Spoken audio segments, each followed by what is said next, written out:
this is something that I have really encouraged athletes to do. And for everybody listening, they're going to be like, this is crazy. But it's very hard to mimic that physiological response or even that psychological response, especially when you're competing or when a business deal falls through or when something happens, that like shock for a moment, that like, oh crap, what are we going to do here? And so what I challenge athletes to do, and even business owners, is the last couple minutes of your shower, turn it all the way to cold and do this, like make the pre-decision to do it for 5 days in a row.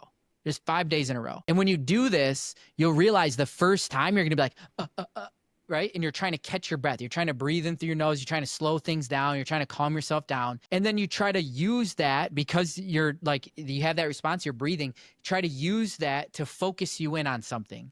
Focus you in on the skill you're trying to develop. Focus you in on, I talk a lot about identity statements.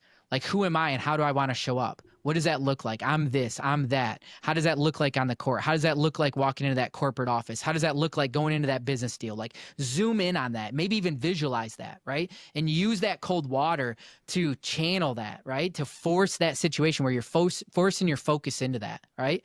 And what you'll find after 5 days is that when you get that initial shock, you've taught yourself and you developed a skill to calm your breathing down quicker and quicker.